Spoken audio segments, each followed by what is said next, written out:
real close. All of it right. I think didn't it? I think he had made it in there, did his haircut. I think he did. Okay. May we permanently temporarily excuse Mr. Davis? Permanently, Your Honor. Mr. Davis? Over here. Everybody does that. Don't worry about it. Mr. What's up, YouTube family? I'm your host, Jay. And man, I am over the whole state situation with this Young Thug YSL Rico trial. I actually had to fall back a few days because it was so boring myself, and the state keep bringing up these irrelevant witnesses. Why let the actual action keep on sliding past? Did you see the witnesses that we have been examining over the past couple of days? Any mindset, any condition, just to get a conviction? Is that what we doing? If you're new, make sure y'all hit that notification bell, that like, share, comment, and subscribe. Grab a seat. We finna dig deep. So as day 83 of the Young Thug YSL Rico trial kicks off, today the state leads with new witnesses after the judge made an actual great decision yesterday to limit the information on what can and can't be asked in front of the jury or presented in front of the jury in front of Donovan Thomas Jr., Mr. Thomas, Big Nut's father. But ask yourself, limiting that information, is that enough to actually sway the jury and hurt the case? Or is this just another play from the state? Y'all know the vibes. Grab a seat. We finna dig deep. Mr. Davis, good morning, sir. Sir, if you could please approach the witness stand here. Once you get there, if you'd be so kind and turn and face Sergeant Brown and be sworn as a witness before you sit down, sir. Raise your right hand. Please swear. Have a seat. Give just to the microphone. State your first and last name with the spelling of both of course. Okay. Sammy Davis. Will be with S-A-M-M-Y. Davis, D-A-V-I-S. All right. Pull yourself up as close. Nut would have been standing? Yeah, they were standing around. He was coming. He was coming out of the barbershop. Out of which barbershop? Hair limit. Okay. He was coming down the rail. We come down the rail. There was a car stop here and came out the sunroof. You know, went flying everywhere. All in his barbershop. So a couple of guys got hit by his car on the back. They was on this side. I don't know how he got hit. So, yeah. Now, I want to ask you a couple of questions with respect to what you just described, and we'll break some of that down. On which side of the vehicle was Nut on the left side or the right side of the vehicle? On the driver's side. Okay, on the driver's side. Mm-hmm. And on what side were the other individuals? On the passenger side over here. Okay. There was two of them. Okay, go ahead, finish what you're saying. There was two guys, yeah. Okay. Who are those two guys? One guy named Reggie, and we called another guy Tiger. And the Reggie got hit in the side. I think Tiger got hit in the leg. Okay.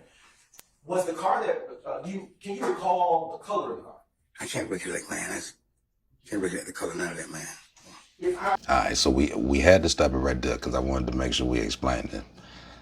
Stop acting like this person doesn't exist in every hood. Every hood that you go to, maybe you're not hood, but every neighborhood that you go to in the community, you're gonna see these at the corner store. They're gonna wash your car, they're gonna wash your windshield. They at every store. So just to be clear, this is the individual who was actually one of the people that washed Nut's car. Now, what other work did he smoke? I mean, do for Nut? Hey, we're not here to judge that. Let's dig. He was shot, and Chopper and Reggie described were shot as well. Were you still washing the car at that time? I was doing the car. I'm finished. Had he already paid you? Right. I would like to show State's Exhibit 93 Yankee once more, and I want to go to timestamp the very beginning of this, if you will, the very beginning of the footage. All right. Not to play. Do you see Northside driving from this timestamp, which is should be 00? Yeah, I see it. Okay, and you also see McDaniel Street. Right. Utilizing the screen, make sure it's still functioning. All right. I want you to draw a line starting where you saw the vehicle come and where you saw it leave the scene. So come about the barbershop. Keep going. Keep going. As far as you know, where it's that drop. Right. And then where do you go after that? Okay. Straight outside. Okay. And is that as far where you stopped drawing that red line? Is that as far as you saw the vehicle go? You could see it go? I can see it go. Okay. Yeah. Is that as far as you could see it go? Yeah, before I can go from here. Yeah. Get the witness stand. If you'd be so kind and turn and face Sergeant Brown and be sworn as a witness, please, sir. Raise your right hand. Do you swear affirm that the testimony and our statements you're about to give will be the truth, the whole truth, and nothing but the truth? Have a seat. Get just to the microphone. Scoot up close to the microphone. State your first and last name with the spelling of both of course. Derek Wise, D-E-R-R-I-C-K-W-I-S-E.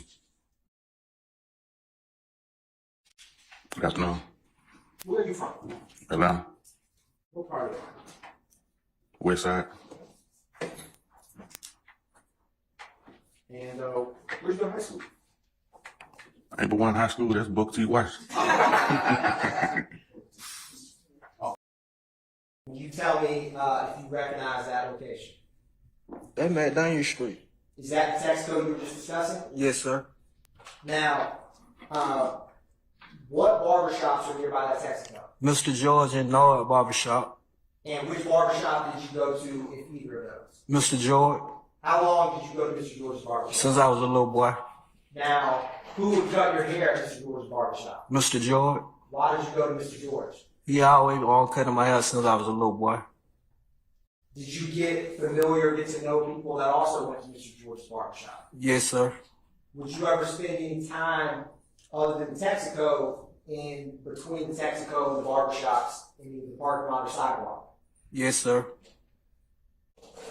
Did you get familiar with people who would hang out in those locations? It wasn't nothing but the regular people from the neighborhood.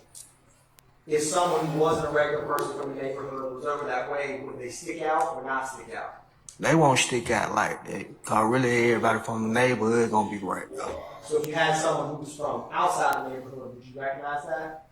Yeah, you'll recognize them quick. Everybody get to looking like who that is. Wow. Are you familiar with Cleveland Avenue in Atlanta? Yes, sir. Are you familiar with any street gangs from that part of the city? Yes, sir. Which ones? Rock Crew, Any others? YSL.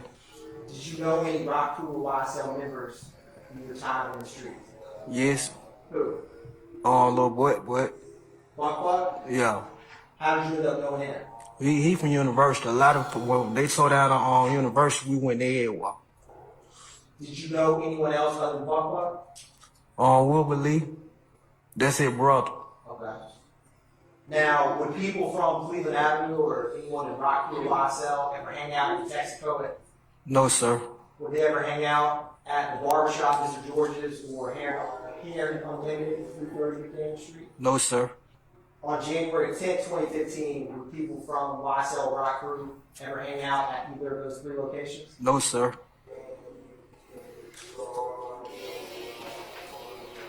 Did you ever know someone whose name is Donovan Thomas, also known as Peanut or Nut, sir? Yes, sir. How did you know him? Childhood friend. What did you call him? Nut, Peanut, Did he have any nicknames for you? Guido. Did anyone else call you Rico besides Nut? No, sir. Now, what's interesting with this whole state YSL Rico trial is that it's a whole bunch of, it's more allegations and speculations than it is conspiracies. And let me break this down. With the witnesses that they're bringing up on the stand right now, yes, these witnesses did survive dramatic nights or a shooting that occurred allegedly, however it went. Shot in the leg, shot in the hip, got it. We all totally understand that. But ask yourself, now one of them can say that Thug did it, none of them can say that YSL did it, none of them can say, they can't even say who did it. They just know the direction of the car, and they know they went this way, and they know that they cut here. So ask yourself this, what weight does the actual testimony actually hold in front of the jury? Is the state actually doing this for shock appeal again? We've already heard the situation with Nut. Like, the state has literally driven this information with Nut so much to the point where we understand that Nut lost his life. Definitely send our condolences and RIP. But what we don't get, that they keep on reiterating over and over again, who caused it? Where did the beef come from? Who pulled the trigger? And why are there no convictions? Forget the convictions. Why are there no witnesses? With all the people that were out there, there's still nobody to actually say they did it. Thug's responsible. SB did it. DK. Nobody can say that anybody specifically do it. The only thing that we all know off this evidence that the state has been driving for 14 days with the lead investigator from the homicide of Nut, to the witnesses coming up, the car washer, the hair cutters, even to Miss Thomas, Nut's mom. Definitely salute to you too, Miss Thomas. The only thing we know is that Nut is out. We don't know who did it. We don't know which direction it came from. So what is the state doing? Where's the evidence that the state is presenting to show that this was furtherance of the Rico with Big Nut being taken out? They still haven't connected the dots to say it was Thug, YSL was responsible. They can't even honestly say Birdman was responsible, Rich Homie was responsible, TIG. They don't even know where it came from. So why are we here? What is the purpose of the witnesses that we're actually looking at today? Let's dig. Thank you, Your Honor. You may answer, Shane. But like, it'll be, well, don't nobody be outside. Soon he pull up, like everybody know he done. And with you being in that, you would be in that area about 5 or 6 days a week. Is that what you testified to? I sustain the question as the form.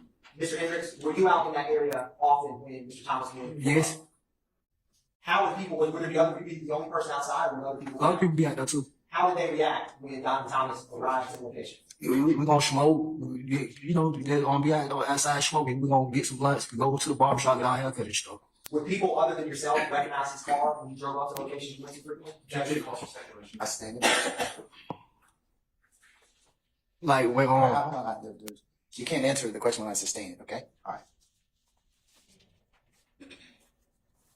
Was Mr. Thomas well known in that neighborhood? yes sir, Was he well known in the city of Atlanta? yes sir, Did you ever know someone by the name, or your stage name is YSL? yes sir. How did you know that? When Lucha first came on the scene, he pulled up on me and told me to listen to him. And when he told you to listen to him, does that mean his music that he made? Yes sir, and I told him that his $1 million. And who did you tell that's his $1 million? Nut, I told that to Nut. After you heard YSL's music? Yes sir, Did Nut and Lucci have a relationship with one another? yes, Were they friends? yes, And were they close? yeah. What part of the city is YSL Lucci from? Some hell.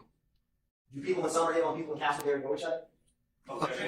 Not, I sustain the objection. How not, close is Summerhill and Castleberry? that's about a 10-minute walk. Now, did you ever know someone by the name, the stage name, Rico Quan? Yes sir. How did you first know about him? He used to pull up at Tesco with Mozzie. Is that Texas on McCain? Yeah, Tesco on McDaniel Street. Now, you said Mozzie. Who's Mozzie? Mozzie from East Atlanta. When you first saw him, was Rico Quan, how old did you say he was? He was about 16, 17. And did Donovan Thomas ever know or have a relationship with Rico Quan? Yes sir. What was that relationship? On some music. Did he have a music relationship with YSL Lucci too? Yes sir. Now, Mr. Hendricks, is Donovan Thomas alive today? No sir. Where were you the day that he passed away? I was right there on McDaniel Street. Can you tell the jury how that day started for you? I was just leaving my rooming house and I was going to get my haircut. I was supposed to be going to the movie that night. So it was about 50 people out there, everybody rushing in the barbershop Why were people rushing the barbershop? to get a haircut. After the shooting happened, did anyone else fire off any shots? That other one shot. He shot about 3 or 4 times. Probably about 5 at the most. Tried to bag him up. But when he shot, that made them pull off though. That made them move. It made the car keep moving. Yeah, when he started shooting back, they thought he probably wasn't gonna shoot back. So, about after the shots and the Right. So when they got to shooting, Nut shooting too, but when he started shooting back, that what made him speed off. right. After they shot the automatic fire at him. Mr. Hendricks, Hold on. I'm going to overrule the objection. Go ahead. you can answer. About what a chopper was? Yes, Did you say it was a machine gun? yes, I apologize. I said automatic weapon is a. Did you after you heard the machine gun fire? You said about 100 rounds. Was it after that you're saying Donovan Thomas fired back? like when they shot, he started shooting too. That what made him speed off fast. So when they shoot, he had to shoot too, cause he don't have a gun on. After they shot at him. Right, they shot first. Hold on. Hold on. Mr. Hendricks, state past the witness. All right, Cross. Let's. Okay. So let's break it down. So what all did we learn today that furthered the Rico, the conspiracy, YSL, Young Thug? What did we learn? We got more confirmation that the incident that night that Nut was taken out did happen. We also just found out that Nut did actually shoot back. Now, it's interesting because the defense never really added too much emphasis on that, but I actually salute the defense for not actually attacking Nut's mom for one, with the actual incident and the loss of her son. That's definitely going to stand out strong in front of the jury. The other thing is we definitely got to pay attention to it. Why did the state not ever present that information that Nut actually fired back that night? Why did they try to paint it as it was a one-sided war? Now, this is even more interesting to me.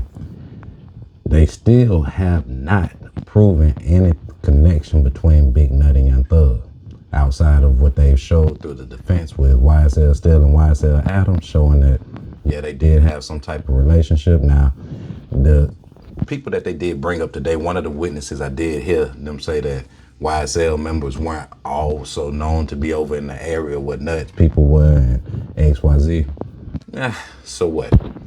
Big deal, definitely not creating any type of tension, still not adding any type of circumstantial evidence, and it's still all speculated. Who's to say who was with who 10 to 12 years ago? And if the state had all of this information like they said that they have, where are the reports? Where's the conviction? Where's the Rico? Like, let's just keep it G. I've heard a lot of different bloggers say, man, it's not looking good for Thug and woo woo. I don't see it. In my personal opinion, I feel like it's all a waste of time. The witnesses that they actually brought up to the stand have done nothing but try to create and paint a picture of shock appeal to the jury. And honestly, if you look at the witnesses that they're bringing, is the state just goddamn going to the street and bringing anybody from the street who said, I was there too. Like, I mean, come on, man. The man that been washing cars for 25 years on the side of the street, like, is this what we gonna do to get the conviction? To sit up and watch the judge, is almost like he's knowing also that this ain't what it said it is, man. Like, the state is really reaching and speculating a lot. And what's even more interesting, I want to make sure that we brought up and that I talked about also, is the ruling the judge made yesterday where he limited that information on what they could say with Donovan Thomas Sr., Big Nut's father. Yes, that was a W for the defense, but that was actually a W for the state also. For the simple fact they're still being able to portray this picture. However, it's also an L for the state at the same time, for the simple fact the picture that they were trying to paint has now been limited. So it's only so much that they can really say or do, which is why if you pay attention today, Miss Love actually sat to the back. A lot of people didn't even realize Miss Love was there. And the reason they didn't realize she was there is because she was actually watching and temperature checking the jury. But ask yourself, temperature checking the jury, bringing up the witness who used to wash Nut car, the barber who was there from that night, the man got shot in his leg, one in the hip. Where is Rico? Like, y'all keep bringing all of these people up to the court. You're bringing new witnesses and you turn on your witness. Where's Rico? Where's the conspiracy? Where is, with them painting this whole situation on Nut, they're trying to tie it into Young Thug and all of them. The interesting thing is that the state actually, they took the attention off of Young Thug with Nut. Yes, they keep on trying to paint and add emphasis to the fact that he was taken out. But ask yourself this, if you were there in the jury, have they told you anything that said that they did this? To beat a conviction and not get convicted, to turn around with all these cooperating witnesses. We're using music, we're using lyrics, we're using cooperants who cooperated from the inside who are no longer YSL or Rock Crew. Like, can somebody help me find Rico? I mean, let's keep it G. If gang is, if I can make a difference, ABG all about God, Thug truly humble under God. Man, ask yourself this. Let's break this down. I don't even see the impact that Mr. Donovan Thomas Sr. is going to actually make on the case. And here's why I say that. Now, Rich Homie was getting ready to leave the label with Big Nut and TIG. That's where the whole static in the situation came from. He just won the lawsuit. Check out It's Up There podcast. He slowly spoke on it, but he really kept it to a minimum. But ask yourself this. What was the motive for YSL or Young Thug to actually take out Big Nut?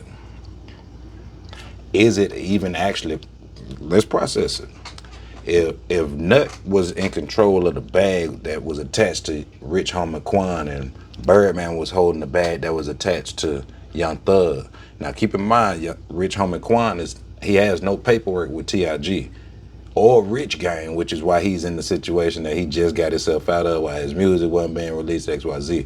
So ask yourself this. Is it possible that maybe the hit from Nut or on Nut actually came from a bigger player?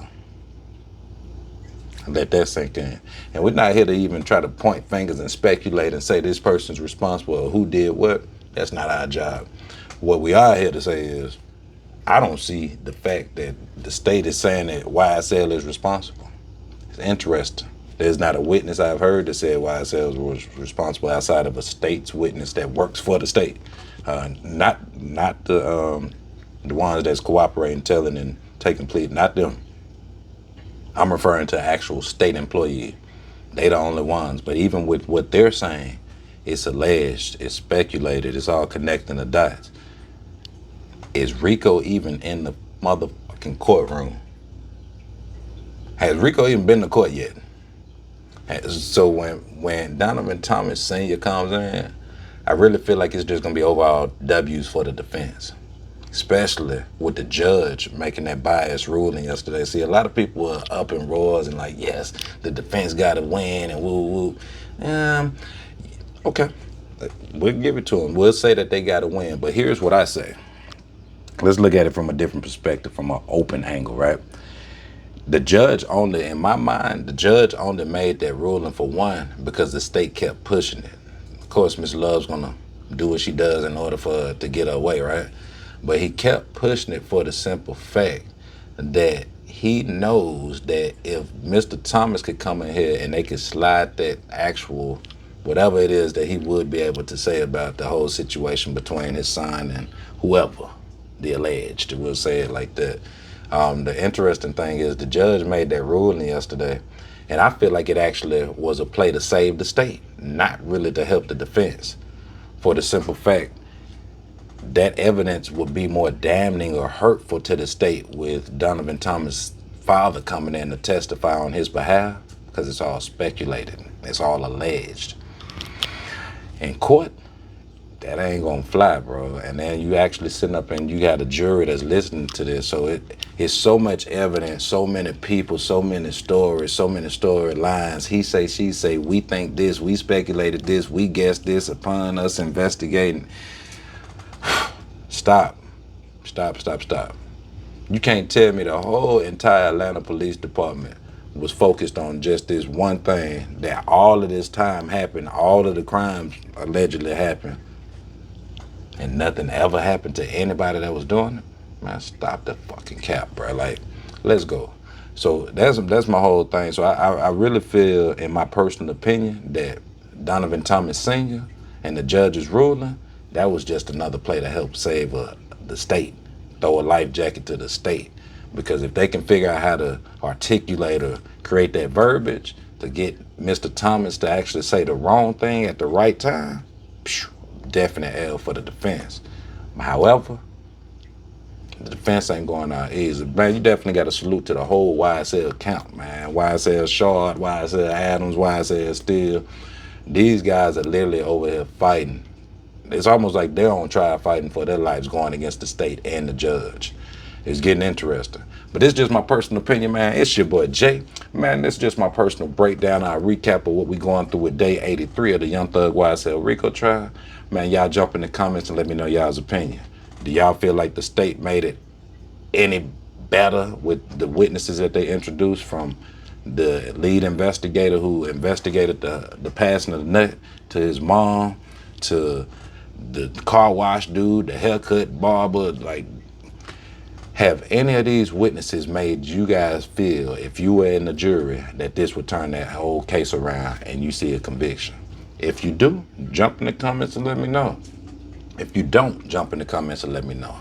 Man, until next time, y'all remember, man, the life you save might be your own. Until next time, y'all already know. It's your boy Jay. Gone.